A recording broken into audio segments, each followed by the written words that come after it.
Bonjour à tous, bienvenue pour cette webconférence concernant les CPES et avec moi aujourd'hui, avec nous aujourd'hui, Ali Doué, coordinateur de la CPES. Bonjour Ali. Bonjour à tous. Alors, on attend bien sûr vos questions avec grande impatience, mais une première question pour introduire un petit peu le propos. CPES, classe prépa, cycle préparatoire, qu'est-ce que ça veut dire ? Alors, CPES, pour Université Côte d'Azur et ses partenaires, c'est un cycle pluridisciplinaire d'études supérieures. Et ça doit être distingué alors de deux choses. La première, il y a quelque chose qui porte le même sigle, mais qui existe depuis un peu plus longtemps, et qui s'appelle classe préparatoire aux études supérieures, qui sont des sortes de terminales bis, qui se font dans des lycées pour ensuite viser un certain nombre de formations après avoir déjà eu son bac. Ici, ce sont des étudiants qui vont rentrer à l'université et travailler aussi avec les partenaires, que sont le lycée Masséna et l'Institut Stanislas Kahn. Et c'est un cycle de 3 ans, un cycle de 3 ans d'études qui mène à une licence. Donc, le cycle pluridisciplinaire d'enseignement supérieur. Alors, concrètement, qu'est-ce qu'on fait dans ce cycle et finalement, en quoi c'est différent de ce qu'on peut déjà proposer et ce qui est peut-être plus connu de la part de nos spectateurs? Alors là, le mot-clé, ça va être pluridisciplinaire. Et je vais peut-être commencer par indiquer le type de profil d'étudiants qui sont, alors je ne veux pas dire attendus, mais en tout cas qu'on accueille, en tout cas, et l'état d'esprit qu'ils ont. En fait, ça attire en fait des étudiants qui sont plutôt polyvalents dans leurs études, qui sont aussi, qui ont une vraie appétence pour la pluridisciplinarité, qui veulent continuer en fait après le bac à travailler plusieurs disciplines et des disciplines de champs différents, qui n'ont pas encore nécessairement envie de trancher entre sciences d'un côté, humanité de l'autre, ou économie d'un côté et sociologie de l'autre, et qui veulent se laisser aussi un temps, en restant ambitieux d'une certaine manière, pour construire aussi un projet d'orientation et de poursuite d'études. Et ce cycle pluridisciplinaire sert à ça, c'est-à-dire que alors c'est assez aussi exigeant parce que vous travaillez les fondamentaux de 3, 4, 5 disciplines en fonction de vos choix pendant au moins les 2 premières années avant de vous spécialiser. Oui, donc tout à l'heure, vous parliez d'une terminale bis. C'est quand même pas tout à fait une seconde terminale, mais on garde quand même cette idée qu'on va faire plusieurs choses, on va voir plusieurs matières. Oui. Quand je disais terminal bis, c'était l'autre Voilà, qui n'était formule pas ce que nous qui on était la proposait. classe préparatoire aux études supérieures. Ici, pas terminal bis. On rentre dans un cycle d'études supérieures. Alors, si je devais prendre deux types de formations dont on pense parfois qu'elles sont assez proches, ce ne sont pas des classes préparatoires en tant que telles, même si évidemment il y a un lien, dans le sens où avec nos deux partenaires, on a quand même 50% des enseignements qui sont effectués par des enseignants de classes préparatoires essentiellement. Ce ne sont pas des classes préparatoires dans le sens où elles sont. Le CPES en tant que tel est plus pluridisciplinaire. À titre d'exemple, pour fixer un petit peu les idées, un étudiant qui rentrerait dans le parcours sciences et société, parce qu'on propose deux parcours, j'y reviendrai, fera autant de mathématiques et de physique que de culture générale et d'histoire. Ce qui n'est pas exactement le cas en classe préparatoire. Ensuite, en termes de débouchés et de champ des possibles, un étudiant qui rate en classe préparatoire plutôt scientifique, par exemple, sait qu'il veut rentrer dans une grande école du domaine, au bout de 2 ans. Un étudiant qui rentre en CPES dans le domaine sciences et société, c'est quelqu'un qui a une perspective un petit peu plus large en termes de contenu, qui a pour éventuellement possibilité ensuite d'aller vers des grandes écoles aussi, mais c'est une possibilité parmi d'autres et ce sera par des voies différentes, pas par des concours post-classe préparatoire. Donc c'est différent de ce point de vue-là. Et puis l'autre formation auquel on pense souvent aussi maintenant, c'est les doubles licences, par exemple. Une double licence, en général, c'est le mariage entre deux disciplines, disons mariage intellectuel, qui propose d'obtenir ensuite à la fin 2 diplômes. En général, ce sont des formations qui sont dans le même champ disciplinaire, avec des disciplines proches. Et de ce point de vue-là, le CPES est aussi plus large, dans un premier temps, au moins, en tout cas en première et en deuxième année. Et en troisième année, on peut s'y rapprocher, c'est-à-dire que vous faites des choix qui vous amènent à valider un CPES avec une spécialisation dans un champ disciplinaire donné. Alors, vous avez parlé de deux spécialités, sciences et société, et l'autre. Humanité, lettres et société. HLS, Humanité, lettres, société. Alors, qu'est-ce qu'on met derrière ces mots, société, humanité est-ce qu'on peut donner une idée peut-être des matières fondamentales qu'on va retrouver? Ouais. Si je devais diviser, le CPES rassemble 14 disciplines. Très pluridisciplinaire, Voilà, c'est donc c'est c'est pas mal. 14 disciplines en tout. Alors, tous les étudiants ne font pas 14 disciplines, hein. Par contre, ce sont des choix qui sont offerts et on pourrait les regrouper en 3 domaines. Il y a le domaine humanité-lettres et à l'intérieur, on va y mettre moi ce que j'appelle le triptyque lettres, histoire, philosophie, culture générale. On aura le domaine aussi que je vais appeler économie, société. On va y trouver l'économie, la sociologie, le droit, le management et parfois aussi des méthodes de type technique quantitative. Et puis le domaine qu'on va appeler sciences et technologies. On va trouver essentiellement mathématiques, physique et informatique et un petit peu de chimie aussi. Et ça, c'est une manière de répartir l'ensemble des disciplines qui sont impliquées. Alors un étudiant arrive en général avec une dominante déjà, encore une idée d'avoir quelque chose en majeur là-dessus. Et l'idée, c'est de lui permettre alors de confirmer ou d'infirmer ça, et de travailler aussi d'autres disciplines que sa majeure pour voir s'il va en cours de route chercher à changer, en fait, tout simplement. C'est ce qui arrive cette année. Hein. On a nos étudiants de deuxième année qui, pour une partie, se sont hybridés, qui sont arrivés avec une identité plutôt scientifique et qui sont aujourd'hui férus de droit et sciences politiques, et en sens inverse, des étudiants plutôt férus d'humanité et lettres et qui se découvrent des passions pour d'autres disciplines un peu plus économiques et mathématiques, on va dire. Alors, quand vous dites qu'ils arrivent avec une dominante, c'est par rapport au choix de spécialité qu'ils ont fait au lycée ou par rapport au choix qu'ils ont fait sur les CPES? Alors, les deux. Les deux. Mais souvent assez évidemment orientés par leur choix de spécialité et ce qui était jusqu'alors leur appétence. Alors, on s'attache à faire en sorte, et c'est aussi un lien, l'idée de ne pas être une terminale bis, les étudiants vont découvrir des disciplines qu'ils n'ont pas pratiquées, notamment le droit, les sciences cognitives. Certains n'ont pas fait d'économie jusque-là, ils vont en faire. Certains n'ont pas fait de sciences politiques jusque-là, et on n'en fait pas au lycée, ils vont en faire. Et il y a un petit peu ce temps-là où il y a je découvre, je ferme des portes, j'en ouvre aussi. Avec une exigence évidemment de dire une fois qu'on a décidé de choisir un champ disciplinaire, il faut s'y investir à fond parce que ensuite ça conditionne le projet de poursuite d'études évidemment. Vous disiez qu'il y avait des lycéens qui n'avaient pas fait par exemple de sciences politiques ou de droit. On peut aller par exemple dans une CPES à dominante scientifique sans avoir fait ni physique, ni maths, ni sciences de la vie? Oui, sauf maths. Sauf maths. Il y a quelque chose qui est un socle commun au parcours sciences et sociétés, c'est la spécialité mathématique. Alors on a des étudiants qui ne l'ont pas fait et qui présentent des caractéristiques et de motivation notamment très importantes. Mais pour l'essentiel, la spécialité maths est très conseillée parce que même ce qui va être fait ensuite en informatique et en physique va largement en dépendre. Mais pour le reste, que ce soit la physique ou l'informatique et un petit peu de chimie, c'est moins prégnant. On a des étudiants qui sont arrivés avec des profils plutôt de type maths éco, maths sciences de l'ingénieur et autres, et qui s'en sortent très bien. Parce qu'il n'y a pas forcément de remise à niveau en début d'année. On parlait des maths, par exemple, des choses comme ça. C'est pas quelque chose qui est prévu? Il y a un positionnement qui est fait, évidemment, pour tous les étudiants. Et lorsqu'on a... Alors, il y a le dispositif de tutorat qui fonctionne, en fait, et notamment entre les deuxième et première années. Pour cette année, par exemple, on n'a pas eu d'étudiants qui n'ont pas fait la spécialité maths.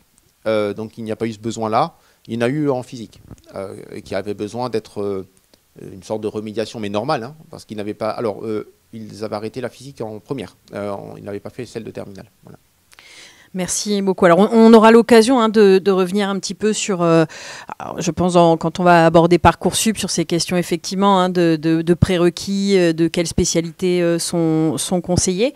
Mais il y a peut-être un point qu'on n'a pas abordé rapidement et qu'on devrait, qui est de dire que finalement, le CPES à Université Côte d'Azur, c'est relativement nouveau comme formation. Oui. Le CPES à l'Université Côte d'Azur, comme dans d'autres villes en France, a ouvert en septembre 2022 pour sa première année. Il y a 2 ans, 1 an et demi. 1 an et demi. Donc nous n'avons pas encore de promotion complète, c'est-à-dire que là actuellement les premiers CPES de septembre 2022 sont actuellement en deuxième année, en milieu de deuxième année.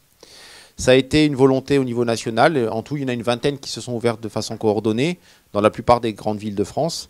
En ayant en tête le modèle initial, le modèle pionnier initial qui a été ouvert à Paris, alors entre Paris Sciences Lettres, PSL et le lycée Henri IV.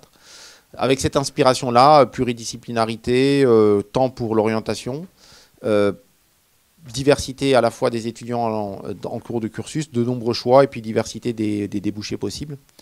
Donc c'est nouveau, alors ça implique une sorte de, à ce stade en tout cas, on dit d'incertitude, en tout cas d'incapacité à vous donner des données chiffrées et aussi certitude sur ce que les étudiants font ensuite. On a évidemment les données parisiennes, on va dire, de PSL et d'Henri IV.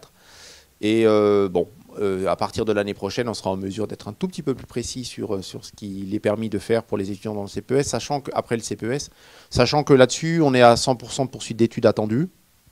On sait qu'on va avoir des élèves et des étudiants qui sont plutôt ambitieux dans leur poursuite d'études, nationales, grande école et autres, master universitaire à peu près partout en France, voire à l'étranger.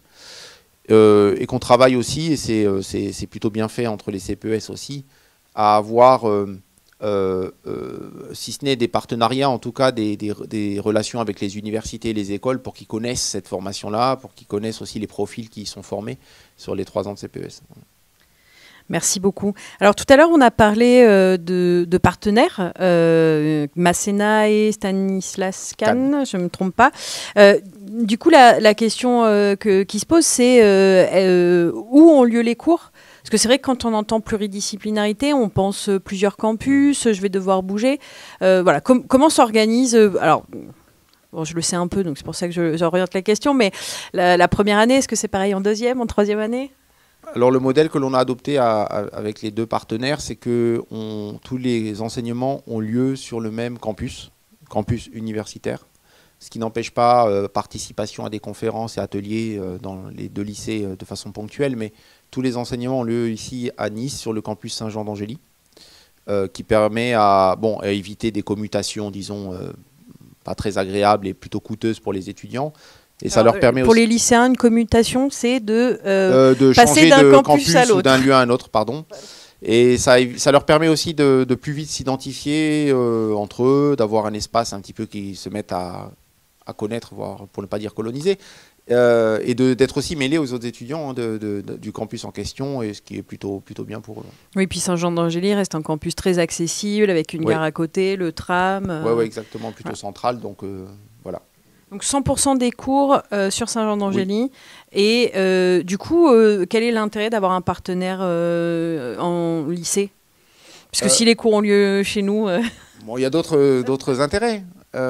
Si j'étais très réglementaire et très formel, je dirais que c'est d'abord le CPES dans son modèle qui est construit comme ça.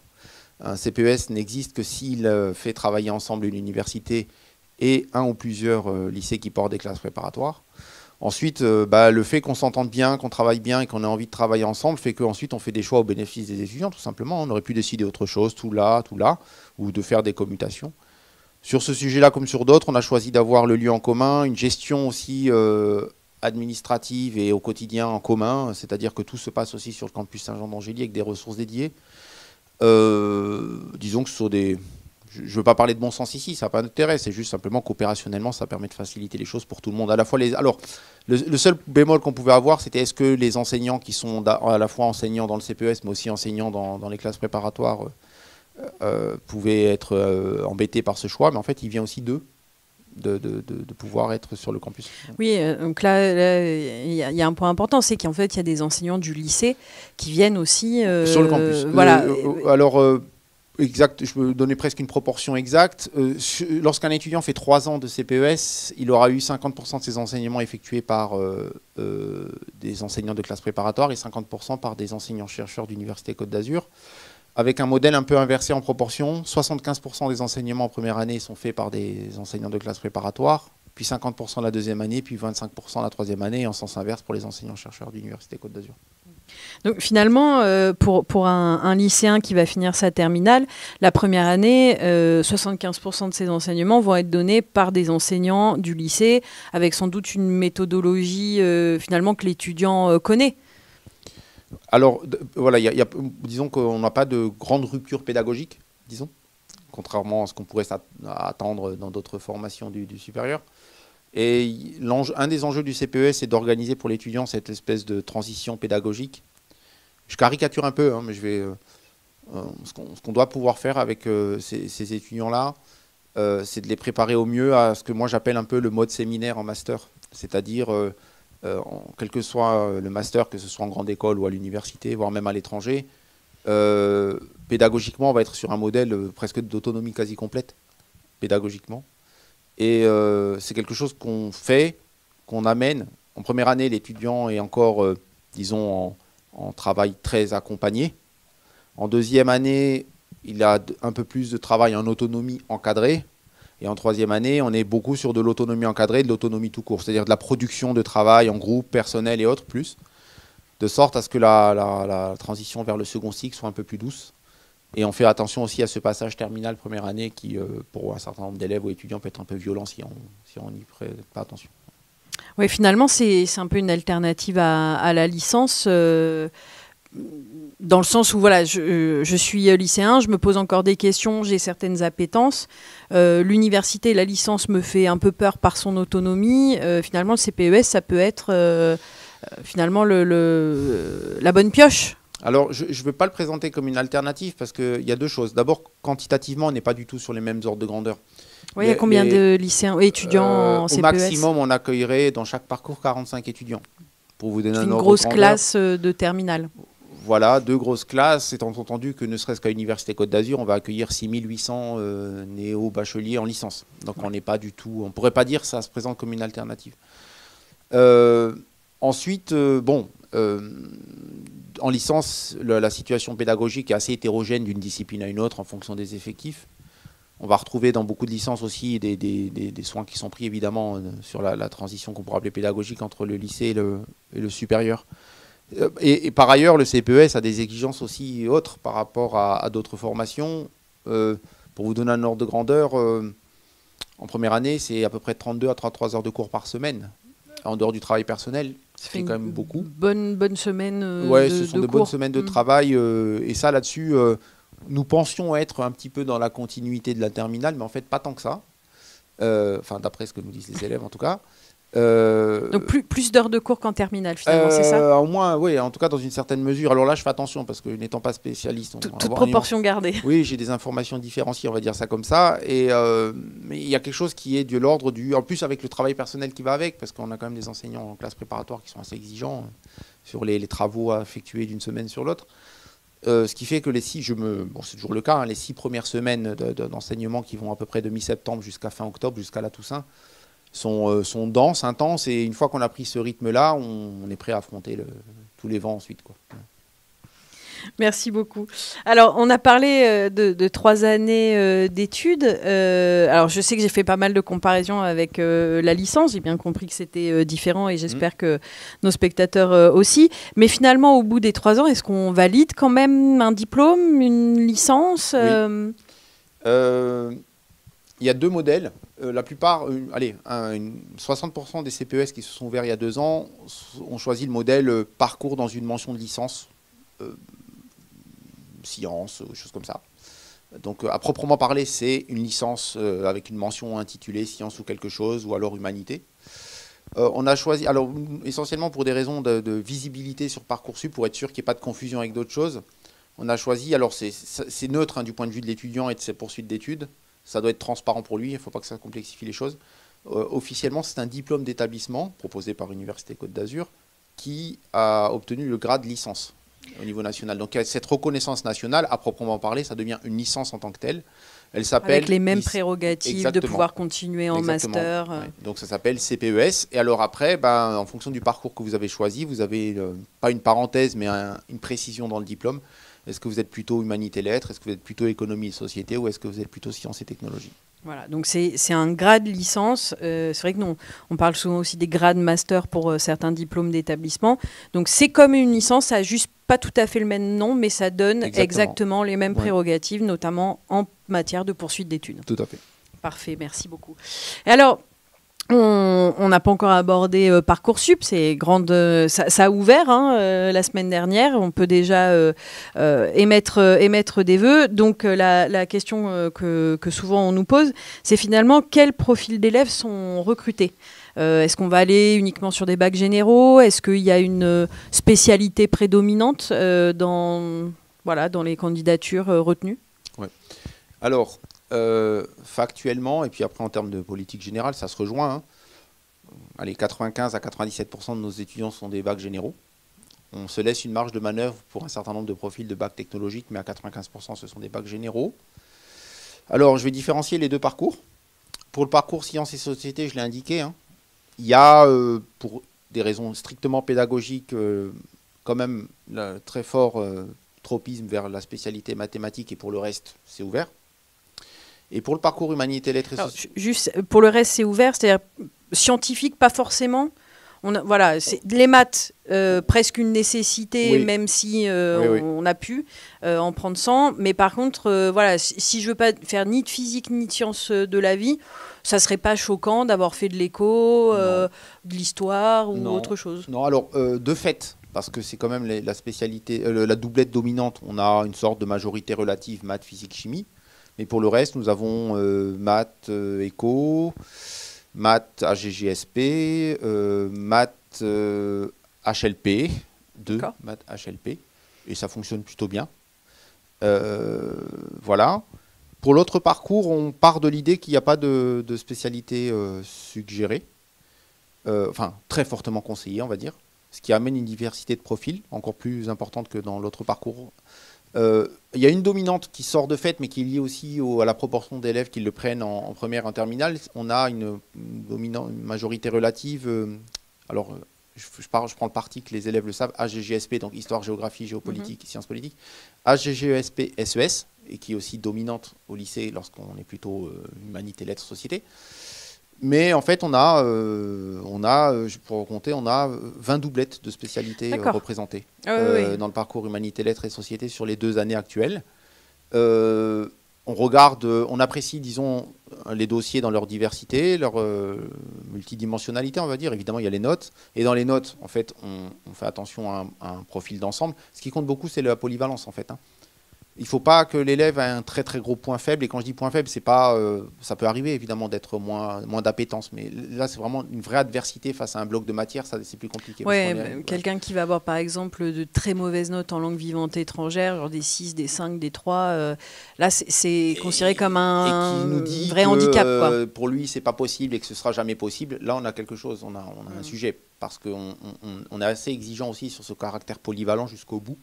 Et dans l'intérêt de l'élève, ce n'est pas une lubie personnelle, pour arriver à des profils qui sont, disons, différents et originaux par rapport à d'autres formations. Donc ça, là-dessus, c'est le seul point. On fait attention à ça. Après, sur Parcoursup, bon, on annonce des critères, on regarde les qu'on peut retrouver sur les fiches formation. On va vous les rechercher pour les mettre dans le chat. Voilà. On a, pour donner un ordre d'idée, on a rédigé un rapport public très complet. Sur la manière dont on traite les dossiers, c'est à disposition des élèves et des accompagnants. Alors, vous disiez, finalement, on regarde qu'il n'y ait pas de grosses lacunes dans le dossier. Oui. Du coup, ça veut dire qu'un élève moyen plus de partout aurait ses chances, puisqu'il est ni excellent ni mauvais de partout. On va dire, quand je dis moyen plus, entre 13 et 15, quoi, de moyenne. Ah oui, c'est déjà plus, ouais, c'est ça. Ah oui, bon alors 13, 14, 12, 14. Oui.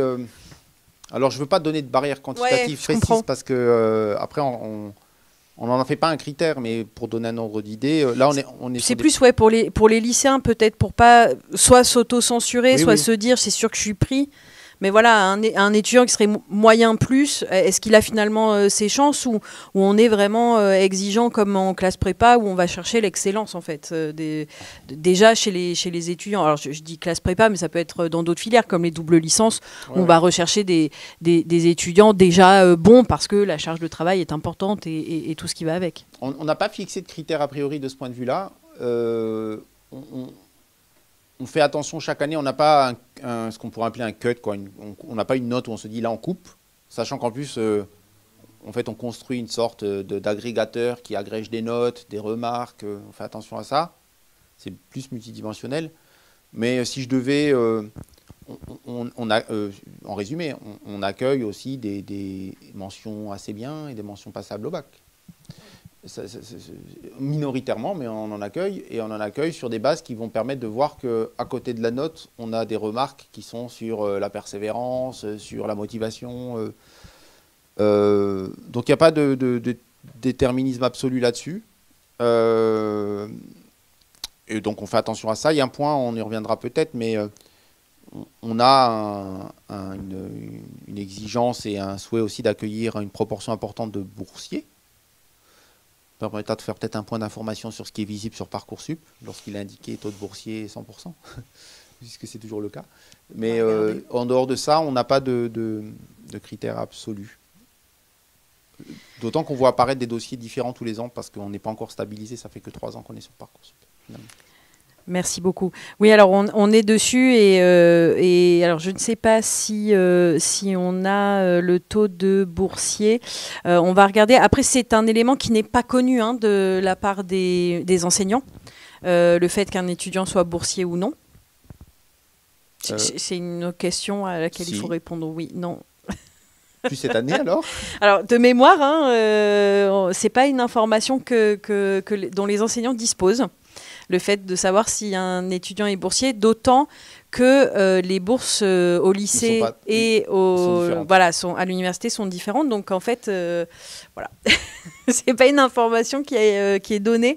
Et c'est ça notamment qui repasse en fait à ce qu'on appelle la fameuse moulinette de Parcoursup. C'est qu'une fois qu'on a fait le classement par les notes, eh bien, on a le classement avec ces critères-là qui ne sont pas connus par nous. Alors, on regarde les dossiers des boursiers bénéficient à ce titre d'une ascension soutenue dans la procédure d'examen des candidatures. C'est bizarre, mais on va se renseigner pour savoir comment l'info est non, mais je donnée. peux traduire, il n'y a pas de souci particulier là-dessus. Il faut que ce soit transparent. Le CPES vise à avoir en vitesse de croisière entre 35 et 40% d'étudiants boursiers sur critères sociaux. C'est un de ses objectifs. Ça peut se faire de multiples manières, mais pas quand on n'a pas l'info.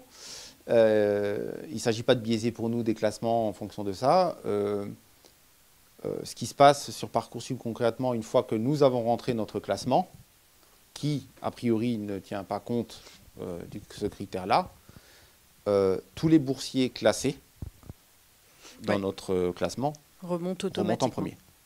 Voilà. Et sont appelés, du coup, alors sur Parcoursup en premier. Parfait, merci pour la traduction.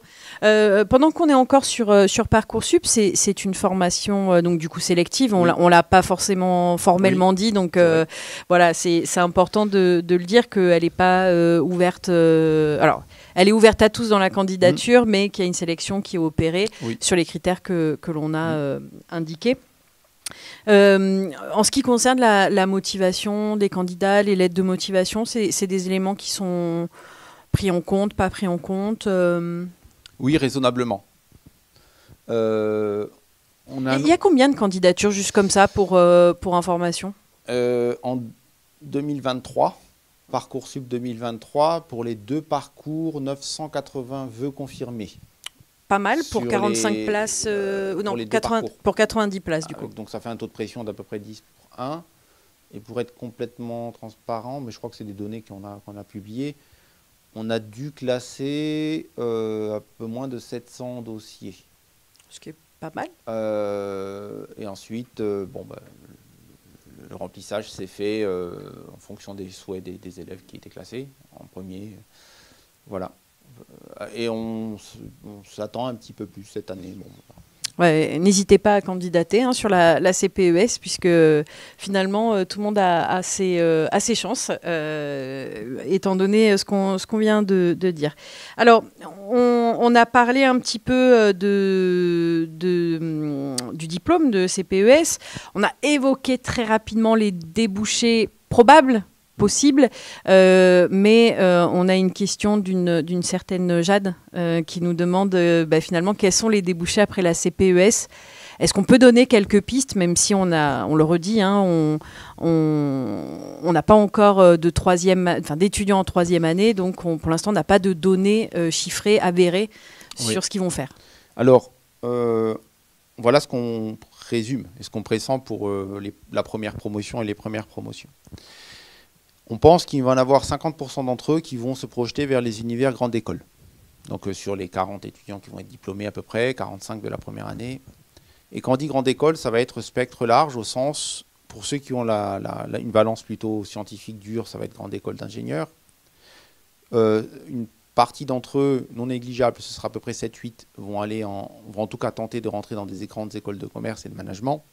Et puis on en a, alors c'est de plus en plus prégnant ça, en termes de volonté en tout cas, d'étudiants qui sont dans une optique IEP et assimilés. je mets IEP et journalisme. Ça, c'est un premier groupe. On a un deuxième groupe qui vont être des étudiants qui se projettent vers des masters, alors peu importe, grande école, mais pas forcément programme grande école, mais masters universitaires ou école, qui sont des masters pluridisciplinaires et qui ont fixé des objets de type intelligence artificielle, environnement, des choses comme ça, et qui en fait sont des masters qui sont eux-mêmes pluridisciplinaires et qui sont à la recherche en fait de profils plutôt pluridisciplinaires et qu'ils ne trouvaient pas jusque-là. Ça, c'est à peu près une centaine de masters qui existent en France et qui sont plutôt récents, qui ont moins de 10 ans et qui cherchent à être abreuvés en profil pluridisciplinaire. On en a quelques-uns ici. Hein. Et il y a un troisième groupe, le plus réduit, mais quand même non négligeable, qui vont se spécialiser disciplinairement là, à la fin de la deuxième année, et qui vont dire, voilà, je ne veux plus faire que de l'économie, je ne veux plus faire que de la philosophie, je ne veux plus faire que de la physique, ou ainsi de suite, et qui vont aller vers des masters disciplinaires. Alors j'ai presque envie de dire classiques, c'est-à-dire des masters qui vont rejoindre une filière, disons, qu'aurait pu faire un étudiant d'une licence X dédiée. Alors, on va dire, mais pourquoi ça? Parce que c'est ce qu'ils ont décidé de faire à un moment donné. Oui, c'est aussi le côté orientation du CPES. Ils ont décidé que... Alors, on a des étudiants qui nous disent merci pour la pluridisciplinarité, mais pour moi, maintenant, c'est un peu trop, moi. Hein, et pour des bonnes raisons, ils se projettent vers une discipline donnée. Et c'est plutôt bien comme ça, sachant qu'ils arrivent quand même avec un bagage, on va dire, à la fois sur la discipline et autour de la discipline, assez riche, comparativement à d'autres profils. Alors, du coup, ça me fait penser, finalement, un étudiant qui s'inscrit dans le CPES, il n'est pas obligé d'aller au bout de ses 3 ans de CPES. Il peut décider de faire autre chose, et en particulier donc, du disciplinaire. Ça arrive. Pour vous donner quelques idées, en fin de première année, alors je parle d'étudiants qui ont réussi la première année de CPES, on en a eu 4 ou 5 qui n'ont pas réussi, qui ont arrêté en cours de route, et, disons avec des raisons qui sont des raisons classiques d'arrêt d'études ou de difficultés. On a 4 ou 5 étudiants en première année l'an dernier qui ont obtenu la première année de CPES, c'est-à-dire qu'ils ont été persévérants et qui ont quitté le CPES, alors plutôt avec le sourire je pense. On a un BUT journalisme. On a des étudiants qui ont intégré directement... Alors, juste BUT journalisme, ultra sélectif, il faut quand même le dire, il y en a 2 en France. Donc, c'est très, très demandé. Voilà. Important de le souligner. En précisant que les coordonnateurs du CPES n'ont joué aucun rôle. Non, aucun rôle. Si ce n'est de donner le goût et l'envie. Oui, voilà. Après, pour des raisons qui lui sont propres, c'est tout à fait normal d'être... on était un peu plus pratique, on va dire, que ce qu'on a fait en CPES. Il y a des étudiants qui sont allés directement en deuxième année de droit, après avoir découvert le droit en CPES et ont décidé d'aller vers des carrières plutôt juridiques. Et le CPES n'est pas la voie pour les carrières juridiques. Hein. Il faut aller en licence de droit, master de droit classique, disons, droit privé, droit public. Et donc, l'idée, ça a été de les amener. Alors, la chance qu'elles ont eue, c'est qu'elles ont pu être acceptées parce qu'elles ont montré un très bon niveau directement en deuxième année. Ce n'est pas normalement la règle, mais bon, voilà. Et ça se passe plutôt bien. Et en cours de route, une étudiante qui a arrêté le CPES pour aller faire la licence de mathématiques directement pour ne plus faire quasiment que des mathématiques. Ouais, donc finalement, ce qu'on pourrait retrouver à l'échelle d'une autre formation, des jeunes qui abandonnent parce que c'est comme ça et qu'il y a des bonnes raisons aussi, des jeunes qui se réorientent et en fait, tout est possible et on n'est pas enchaîné à son CPES pendant 3 ans. C'est un sas d'orientation aussi. Alors, on n'aimerait pas que ce soit 100% des étudiants en fin de première année qui nous disent merci pour cette première année d'orientation, ce n'est pas exactement l'objectif. Mais ça doit jouer ce rôle-là. Alors, il n'y a pas de place garantie, il n'y a pas de caractère automatique. On a insisté sur le fait que les étudiants en question devaient réussir leur première année de CPES. S'ils ne le réussissaient pas... Oui, parce qu'il y a une histoire de crédit. Et voilà, ils repartaient sur Parcoursup. Et puis aussi de crédibilité pour eux. Et quand ça a été fait, on a soutenu comme on a pu pour qu'ils puissent intégrer directement d'autres formations qui leur correspondent mieux par rapport à leurs besoins du moment. Voilà.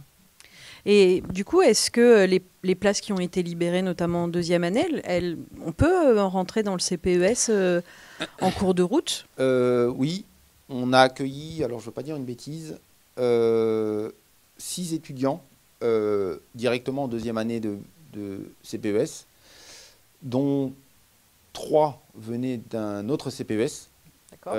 Donc là, c'est passerelle inter-CPES. Voilà, 2 d'une classe préparatoire droit-économie et 1 d'une classe préparatoire BL, littéraire. Donc là aussi, des profils quand même un peu plus pluridisciplinaires Quelqu'un qui viendrait d'un BTS, d'un BUT Non. ou même d'une licence trop disciplinaire, C'est pas possible. ça ne sera pas possible. Ouais, il faut revenir en première année directement. Mais avec, bien sûr, les mêmes chances que les lycéens. Oui. Alors, là, j'ai pas sur les dossiers, oui, mais sur le nombre d'étudiants admis, non. On a à peu près 20% des dossiers sont des dossiers de réorientation sur Parcoursup. Hein. Après, je peux pas donner le taux de transformation, mais il est pas nul. Ouais. Merci. Et Et alors, la question que je me pose depuis tout à l'heure et que j'ai oubliée, on peut passer d'une CPES à l'autre, d'un parcours à l'autre? Dans le CPES, Oui. cette année, c'est arrivé pour 2 étudiants. D'accord. On a une date limite en fonction des places disponibles et en fonction d'une motivation. On reçoit un petit entretien. On ne veut pas qu'il y ait d'effet d'aubaine, on va dire. Je rentre dans un parcours pour aller finalement dans l'autre, même s'il y a peu d'intérêt pour ça. 2 dans mes souvenirs. Cette année, oui. Là aussi, j'imagine que c'est après quelques cours, donc c'est pas non plus, voilà, comme vous disiez, l'effet d'aubaine de dire j'ai pas été pris dans l'un, donc je demande à aller dans l'autre. En fait, on sentait qu'on avait affaire ici à des étudiants qui pouvaient être sur les 2. D'accord. Et qui ont plutôt d'ailleurs même hésité, qui avaient candidaté sur les 2. Et bon, c'était pas surprenant de les voir hésiter encore après. Donc on vient de regarder les chiffres, 95% de néo-bacheliers qui ont été admis l'an dernier. Donc ça veut dire qu'il y a au moins 5%, d'étudiants en réorientation. D'ailleurs, hein, il y a tous les chiffres hein, sur Parcoursup. Ils sont sur Parcoursup, voilà. Non pas aussi détaillé. Bon, alors pour ceux qui aiment bien aller fouiller et peut-être du coup des futurs étudiants de CPES, hein, c'est l'open data de l'enseignement supérieur. Il y a vraiment toutes les infos quand on cherche un peu. Il y a des cours pour gérer l'open data en CPES. Ça vient plus tard. Hein. Même en plutôt au master, ouais. On est au master qu'on va faire une sorte d'ingénierie de base de données. Bon, peut-être des vocations qui vont naître. Ouais. Merci. Alors, tout à l'heure, on a parlé d'un tutorat entre les étudiants de deuxième et de première année. Donc, encore une fois, j'ai bien compris qu'on ne parlait pas de la même chose. Ce n'est pas une licence. Mais est-ce qu'il y a des aménagements on parle souvent des WICI en licence. Est-ce que dans les CPES, il y aurait un moment un SAS On a parlé de remise à niveau un petit peu tout à l'heure. On a un peu écarté en disant non, pas vraiment. Il n'y a pas de dispositif général parce qu'en fait, on attend de voir au bout de 3 semaines, 1 mois, ce qu'il en est pour les étudiants. En fait, on accueille une très grande hétérogénéité d'étudiants avec des points forts et des points faibles ou alors des fragilités très différentes. Et pour le plus souvent, les besoins en accompagnement ne sont pas académiques ou pédagogiques. Ils ne sont même pas forcément académiques, c'est plus de l'anxiété sur les débouchés, sur pourquoi je suis là et pas ailleurs. Et ça, c'est des besoins qui s'accompagnent différemment. Et lorsqu'on perçoit à leur demande, et on leur dit qu'à chaque fois que c'est possible, des besoins en accompagnement plus pédagogique, on va dire, on est au cas par cas. C'est-à-dire que parfois, la bonne méthode, c'est un étudiant qui est juste passé avant. Parfois, c'est l'enseignant ou une équipe d'enseignants. Ça dépend du besoin. On n'a pas trouvé encore de quoi, et on ne pense pas que c'est nécessaire encore, stabiliser un dispositif dont on sait que ça va répondre à un besoin un peu homogène. Ça, on ne l'a pas. Sur un petit effectif comme ça, on gère plutôt individuellement les problématiques quand elles se présentent. En général, on trouve des solutions. Oui, parce que c'est ça, la taille en fait de la promotion, elle permet de faire ça. Oui. Et donc le fait aussi d'avoir cet encadrement encore en première année, finalement c'est là où on va vraiment avoir la différence avec la licence, où on a moins cet encadrement et donc on repère moins aussi peut-être les besoins, les problèmes. Peut-être. En tout cas, étant donné le nombre en licence, on réfléchit d'emblée à des dispositifs, disons, pour un plus grand nombre, qui ne matchent pas toujours d'ailleurs forcément bien avec les besoins. Mais là, on a cette possibilité-là. Quand ça arrive j'avais presque envie de dire, quand c'est des questions strictement disciplinaires avec un déficit lié à « j'ai pas fait ça avant alors que les autres l'ont fait », c'est presque le plus facile. Ouais. c'est plus compliqué lorsqu'on a affaire à des choses qui sont au croisement de problématiques pédagogiques et personnelles, en fait. La plupart sont des problématiques. Pourquoi je dis ça? Parce qu'on a presque 2/3 des étudiants du CPES qui viennent d'en dehors de l'académie. Oui, voilà, c'est important de le signifier. Ouais. Qui ont quitté géographiquement leur secteur où ils ont grandi vraisemblablement pour venir. Et souvent leur famille aussi. Voilà, et qui ont quitté un univers qui leur était propre et qui arrivent dans un nouvel univers. Et là, voilà, en tant qu'étudiant, on a vécu ça. Quand on bouge, le temps de remettre les choses en place, que les choses tournent, que ce soit personnellement et pédagogiquement, il peut y avoir un temps, c'est là où ça se joue, quoi. Oui, et en fait, ça, c'est pas propre à la CPES du tout, si ce n'est que sur 45-90 étudiants, on en a 2/3 qui viennent d'ailleurs, qui ont des problématiques de logement, qui ont des problématiques de transport. Et qu'on a moins, en fait, dans nos licences où on a peut-être 80-90% des étudiants du bassin. Donc, c'est des problématiques un petit peu différentes, qui nécessitent des accompagnements différents. Mais ça ne veut pas dire que les étudiants du bassin ne peuvent pas postuler à la CPES. Oui, alors, surtout pas. Alors je précise, c'est pas une c'est pas une volonté. Non, c'est pas une politique. Alors on avait, par expérience des autres, en tout cas des Parisiens, qu'on avait cette idée-là que le CPES allait attirer des candidatures d'en dehors aussi. Mais on n'a pas fixé de critères du tout. J'ai presque envie de dire que c'est quelque chose qui pour nous aussi est transparent lorsqu'on regarde les dossiers. Et on voit ce que ça donne in fine. Et pour l'instant, ça donne ça.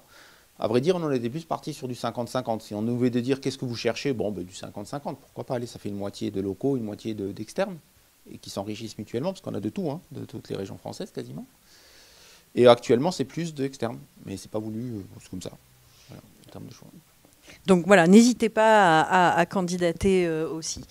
Alors, on a pas mal parlé de la formation, de comment on y accède, mais finalement, si on a des lycéens qui seraient intéressés un peu pour en savoir plus sur le CPES, au-delà de ce qu'on fait aujourd'hui, comment est-ce qu'ils peuvent se découvrir finalement le CPES pour de vrai? Alors, pour de vrai, il y a un moyen qui va être la journée porte ouverte le 14 février, bien joué, de 13h à 17h sur le campus Saint-Jean d'Angély, avec les équipes pédagogiques et des étudiants des deux groupes, des deux parcours qui seront ici, enfin en tout cas présents pour cet événement-là. Donc là, on pourra rencontrer des étudiants du CPES. Oui, ils seront là. On aura 4 ou 5 de chaque parcours, première et deuxième année. Ensuite, on a une adresse générique dans laquelle on reçoit les questions et on arrive facilement à organiser rendez-vous téléphonique ou là j'ai fait 2 visios récemment avec des parents et des élèves. Il faut écrire à l'adresse qui est intitulée CPES, donc CPES@univ-côte-d'azur.fr. On va la remettre dans le chat. On reçoit ça et on traite toutes les demandes, toutes les questions, parfois précises, tous les domaines, logement, cours, qu'est-ce qu'il y a pas, pourquoi il y a ci, pourquoi il n'y a pas ça. Être en contact aussi avec des étudiants du CPES. Alors, quand c'est demandé, en fait, on a chaque classe, chaque parcours et chaque année a 2 délégués. Et c'est dans leur prérogative. Voilà. Et c'est eux qui organisent ensuite les échanges avec les élèves directement. Enfin, c'est pas eux toujours, mais ils sont... En tout cas, c'est par eux que ça passe. Ils organisent les échanges. D'accord. Et éventuellement, une immersion, des choses comme ça, c'est pas forcément prévu? On l'a fait. C'était pas un succès. D'accord. Enfin, c'est pas un succès. C'est-à-dire que il y a 2 ou 3 élèves qui sont venus en cours d'année, dans des cours bien intensifs. Et pour les avoir interrogés après, on a vu la salle et tout, mais après on n'a rien compris. Oui, de fait. Si c'est voulu, on ne l'empêche pas, mais c'est pas la chose qu'on va organiser toutes les semaines, quoi. Ou alors c'est autre chose. On organise quelque chose de plus. Mais pour le moment, ce dispositif-là, qui est en proximité individuelle, en échange ou alors en journée porte ouverte, et au besoin venir visiter, parce qu'on a reçu parfois aussi au fil de l'eau des personnes qui sont venues visiter les locaux. Ça répond aux besoins, en tout cas, il semble. En tout cas, ce qu'on nous demande. Ouais. Très bien. Et donc, c'est la journée porte ouverte, donc, c'est sur le campus Saint-Jean d'Angély. Et en même temps, il y a également la porte ouverte de l'économie-gestion. C'est ça pour les lycéens. C'est sur tout le campus, en fait. Toutes les formations du campus. Voilà. Campus porte ouverte. Saint-Jean d'Angély. Parfait, super. Alors, on n'a pas de questions en particulier. Est-ce qu'on a à peu près abordé tous les points? Est-ce qu'il y a des éléments qui, là, paraissent hyper importants et qu'on aurait oubliés? priori, il me semble qu'on a quand même bien brossé. Frais d'inscription. Alors oui, les frais d'inscription, ça peut être important. On est sur des frais d'inscription classiques de premier cycle de licence, c'est-à-dire que les étudiants boursiers n'ont pas de frais, que ce soit des frais d'inscription ou de CVEC, contribution à la vie étudiante et de campus, et les étudiants non boursiers payent, alors je ne sais pas s'il y a une évolution sur les tarifs, mais 170 euros. 180. 180, ben voilà, 180, ça a pris 10 euros. Donc 180 euros de frais d'inscription plus 100 euros tout, 100 euros je tout crois, court de contribution à la vie étudiante du campus. Donc ça risque effectivement d'évoluer un petit peu. Chaque année, ça prend quelques euros. Voilà, donc 180 plus 100 pour le moment. Voilà. Qui est exactement les mêmes frais que sur une licence. Ouais. Voilà. Et c'est important de le signaler, parce que c'est vrai qu'on a aussi un partenariat donc avec Stanislas Cannes. Oui. Voilà, et donc c'est pareil, les mêmes frais d'inscription, peu importe le partenaire. Ouais, tout à fait. Ouais, c'est effectivement important. Alors, pas de nouvelles questions entre-temps. Peut-être, moi j'aime toujours finir sur le mot de la fin, un petit conseil qu'on peut donner aux lycéens qui souhaiteraient rejoindre le CPES et qu'on peut leur donner là maintenant en janvier à quelques mois du bac. Oh, pas de conseil particulier. S'il était question que du CPES en tant que tel... Allez, un général au pire. Oui, conseil général. Non,